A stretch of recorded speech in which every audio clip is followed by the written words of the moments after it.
There is a particular kind of courage that history struggles to name. The courage of a man who knows exactly what is happening to his body, who watches it fail, year by year, piece by piece, and who chooses, every single morning, to get up and lead anyway. That man was Baldwin IV, King of Jerusalem. He was crowned at 13. He fought one of the most powerful military commanders the medieval world had ever produced, won battles he had no right to win, and held a fragile kingdom together through sheer force of will, even as that will became increasingly trapped inside a body that was quietly destroying itself. He had leprosy, and he never let it stop him. Not once. This is his story. Welcome to the Nightfall Archive. To understand Baldwin IV, you first need to understand what Jerusalem meant in the 12th century. The city had been in Christian hands since 1099, captured during the First Crusade at a staggering cost in blood. The Kingdom of Jerusalem was not simply a political territory. It was an idea, a holy obligation, a project that thousands of people had crossed deserts and mountains and seas to protect and preserve. It sat surrounded by enemies on almost every side, sustained by a combination of military capability, diplomatic cunning, and the sheer conviction that it must not fall. Into this world, Baldwin was born in 1161. He was the son of King Amalric I, a capable, ambitious ruler who understood the pressures of his kingdom with clear eyes, and Agnes of Courtenay. From the moment of his birth, Baldwin was a child of consequence. Watched closely, prepared carefully for a future that would demand a great deal of him. His primary tutor was a man named William of Tyre, one of the most gifted scholars and historians of the medieval era. William was perceptive, thorough, and deeply fond of his royal student. He recorded his observations carefully, and it was William who first noticed that something was wrong. Baldwin was around 9 years old. He was playing with a group of boys in the way that children always have, rough, physical, testing the limits of pain and endurance. The game they had landed on involved digging fingernails into each other's arms to see who would flinch first. The other boys winced and pulled away. Baldwin did not react at all, not because he was exceptionally brave, because he could not feel it. William pulled the boy aside and examined his right arm carefully. The skin was already showing the earliest signs, subtle, easy to miss if you were not looking. He brought in physicians. The diagnosis, when it came, was leprosy, Hansen's disease, as it is known today, a bacterial infection that in its severe form attacks the peripheral nervous system first, destroying sensation in the extremities before moving on to the tissue itself, causing wounds that cannot be felt, damage that cannot heal properly, a progressive unraveling that the medicine of the 12th century had absolutely no answer for. There was no treatment, no way to slow it down, no hope of reversal. Baldwin was 9 years old, and the clock had already been running for some time. In 1174, King Amalric died unexpectedly from dysentery at the age of 38. The throne passed immediately to his son. Baldwin IV was 13 years old. The kingdom he inherited was under considerable strain. The Crusader states existed in a state of near-permanent tension between competing noble factions who each believed their own judgment superior, between the powerful military orders of the Hospitallers and Templars who operated with significant autonomy, and between the constant demands of defense and the exhaustion of a population that had been at war, in some form, for generations. There was no easy year to be king of Jerusalem. 1174 was a particularly difficult one, and gathering on the horizon was the figure who would define Baldwin's entire reign. Salah ad-Din Yusuf ibn Ayyub, known to history as Saladin, was a Kurdish military commander who had consolidated control of Egypt and was rapidly expanding his influence across Syria. He was a man of extraordinary military and political ability, patient where others were impulsive, generous where others were cruel, and utterly committed to the goal of reclaiming Jerusalem for Islam. He had declared his intention publicly. He was not a man who made promises lightly. In almost every conventional measure, this was the worst possible opponent to face as a child king with a degenerative disease. And yet, from the earliest months of his reign, Baldwin IV proved that conventional measures did not apply to him. Those who met him in those first years described a young man of uncommon intelligence and startling composure. someone who grasped the political complexity of his situation with a clarity that surprised men twice his age, who spoke with authority, who listened carefully, and who had an instinct for where the real levers of power lay. A regency was established in his early years, as was customary for a minor king. Baldwin watched his regents carefully and never entirely trusted the more ambitious ones. He was not wrong to be cautious. The politics of the Crusader states were a constant game of competing loyalties, and Baldwin understood early that being king meant understanding who around you wanted more than they already had. By the time he was 15 or 16, Baldwin was chafing hard against the constraints of the regency. His right hand was largely without sensation by this point, and he had been quietly adapting for years, learning to hold things differently, to direct and gesture in ways that concealed the limits of what his body could do. He was not interested in sympathy. He was interested in ruling. And as soon as he could establish the authority to do so, he took personal command of his kingdom. November 1177. Baldwin is 16 years old. Saladin has moved into the kingdom of Jerusalem with a force that chroniclers estimate at somewhere between 26,000 and 30,000 soldiers. The exact figures vary by source, but no one disputes the essential fact. It was an overwhelming army, and it moved with the confidence of a force that expected no meaningful resistance. There was good reason for that confidence. The bulk of the Crusader military had been sent north to support an anticipated threat from a different direction. Jerusalem itself was dangerously exposed, defended by a skeleton force, and a teenage king whose body was visibly deteriorating. Most rulers in that situation would have fallen back behind the city walls and prayed. Baldwin instead called together every man he could find. The muster came to approximately 500 knights and a few thousand infantry, a force that was, by any reasonable calculation, hopelessly outmatched.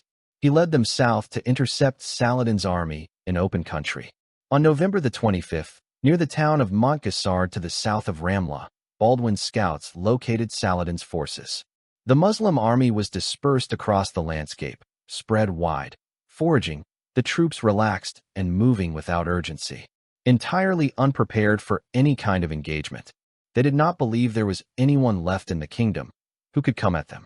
Baldwin ordered the charge immediately, before Saladin's commanders could consolidate their scattered forces into a defensive formation. The Crusader cavalry hit the center of the Muslim column with everything they had, a concentrated, ferocious strike timed to land before the army around it could respond. The impact was described by multiple chroniclers as devastating. The Muslim forces, unable to form up, unable to reinforce the point of contact, began to break apart almost immediately. The retreat quickly became a rout. Baldwin fought in that charge, personally, on horseback, with a right hand that could barely grip, in a body that was already well into the process of failing him. He did not direct the battle from behind a line of guards. He was in it. Saladin escaped, but the cost was catastrophic. His army was shattered. The losses in the initial assault and the long, exposed retreat that followed were severe enough that it took Saladin the better part of 2 years to rebuild a comparable fighting force. The kingdom that everyone assumed was about to fall had just handed the most dangerous commander in the region one of the worst defeats of his career. Baldwin was 16 years old. The disease in his body was advancing, and he had just saved Jerusalem. Montgisard did not end the war. It never could. Saladin was not the kind of man to absorb a defeat and abandon a cause he had built his identity around. The years that followed were a grinding cycle of campaigns, truces, sieges, and negotiated pauses, a conflict that had no clean resolution in sight, only the management of pressure from all directions. In 1179, at the Battle of Montgisard, the Crusaders suffered a significant defeat. Baldwin fought in that engagement too, and according to the accounts that survive, his horse was killed under him during the fighting. He was unhorsed in the middle of a battle, unable to run properly, unable to fight effectively on foot, and had to be pulled from the field by his knights before Saladin's cavalry could reach him. It was a humiliating near capture. He did not stop fighting. That same year, Saladin destroyed the partially constructed Crusader fortress at Chastelet, on the Jacob's Ford crossing of the Jordan River. Baldwin had invested enormous resources in that fortress as part of a broader defensive strategy. Its loss was a serious blow, both strategically and in terms of the message it sent about Saladin's reach. In 1180, a 2-year truce was negotiated, giving both sides space to recover, though the underlying tension never eased. Through all of this, Baldwin's body continued to deteriorate in ways that were no longer possible to conceal. Both hands were now severely affected. He could not hold a sword. He could not grip reins without being physically supported. His face had begun to show the tissue damage that leprosy causes in its advanced stages, the thickening, the distortion, and in a culture that associated physical appearance with divine favor, this was not a trivial matter. It affected how he was perceived. It affected negotiations. It affected the confidence his allies could project when dealing with foreign powers. He adapted to all of it. He directed battles from horseback with aides positioned on either side to steady him. He gave orders through intermediaries when his voice or presence alone was not sufficient. He found ways to be physically present in situations where his presence mattered, because he understood that a king seen by his soldiers is worth more than a king who issues commands from behind castle walls. He was stubborn about this in a way that was almost unreasonable, and it was probably the quality that kept the kingdom alive. The political pressures were, if anything, worse than the military ones. Because Baldwin could not realistically produce an heir, the question of succession became the most volatile issue in his court. His sister Sibylla was the next in line, and her marriage became a proxy war for the ambitions of every major noble and faction in the kingdom. Whoever she married would, eventually, rule Jerusalem. The barons jockeyed, schemed, and lobbied with everything they had. Eventually, against Baldwin's wishes, and through a political maneuver he could not block in time, Sibylla married Guy of Lusignan, a Poitevin noble whom Baldwin considered deeply unsuitable for the role he was about to inherit.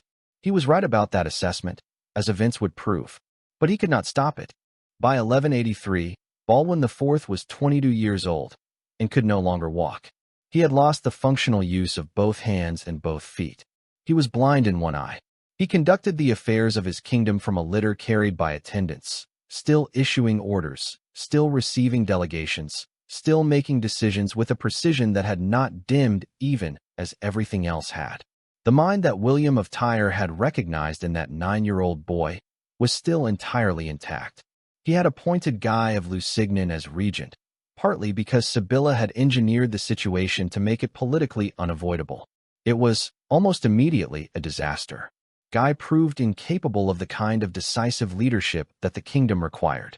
In 1183, when Saladin invaded again and the Crusader army assembled in response, Guy simply refused to engage. He kept the army in camp, passive and static, while Saladin's forces ravaged the surrounding countryside unopposed. The nobles were furious. The strategy, if it could be called that, was indefensible. Baldwin stripped Guy of the regency.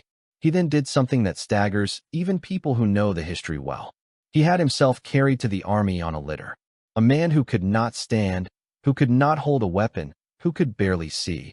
He showed up in person to relieve his regent of command and take back control of the military situation himself. He negotiated a truce with Saladin's forces and extracted the Crusader army without further loss. It was the last time he would lead in the field. In 1184, recognizing that his death was approaching and that the succession had to be secured, Baldwin attempted one final act of political architecture. He had Sibylla's young son, his nephew, also named Baldwin, crowned as co-king, intending the child to inherit and for a regent of the barons choosing to govern until he came of age. He tried to build in protections that would prevent Guy from inheriting real power. He lobbied the Pope and the kings of Europe for support and reinforcements. He was doing everything he could think of, from a litter, going blind, with the disease in its final stages. Baldwin IV died in the spring of 1185. He was 24 years old. He had been king for 11 years of almost continuous crisis, of wars fought and truces held, and internal rebellions managed, and succession nightmares navigated, all while his body conducted its own separate and relentless campaign against him. His young nephew, the child King Baldwin V, died the following year at the age of 9, which many suspected was not entirely natural. Sibylla and Guy of Lusignan moved quickly to secure the throne for themselves. In 1187, at the Battle of Hattin, Guy led the Crusader army into a catastrophic defeat, marching into a waterless trap, exhausted and disorganized, straight into Saladin's waiting forces. It was everything Baldwin had feared Guy would do. The military power of the Kingdom of Jerusalem was broken. History tends to remember the builders of empires, the conquerors, the men who took things and added them to the map and left their names on cities and dynasties. Baldwin IV did none of that. He did not expand his kingdom. He did not launch great campaigns of conquest or reshape the geography of his world. What he did was hold. For 11 years, against a superior enemy and a deteriorating body and a court full of competing ambitions, he held. He made the right calls more often than he had any right to. He showed up when showing up was almost physically impossible, and he never once used what was happening to him as a reason to stop. The chroniclers who knew him, including men who opposed him politically and who had every reason to be ungenerous, wrote about him with something that reads unmistakably as reverence. Not pity, not condescension, reverence. William of Tyre, who had known him since he was a child and who watched the whole arc of it, described him as a young man of exceptional courage who bore his suffering without complaint and governed his kingdom with a seriousness that put many older men to shame. He could have abdicated at any point. There were those who pressured him to. He had every legitimate justification a person could ask for. He never did. Not once, not for a single day, did he stop being king. There is a particular kind of courage that history struggles to name. Baldwin IV had it, in quantities that most of us will never be asked to find in ourselves. This has been the Nightfall archive. The file closes here, but the archive never sleeps.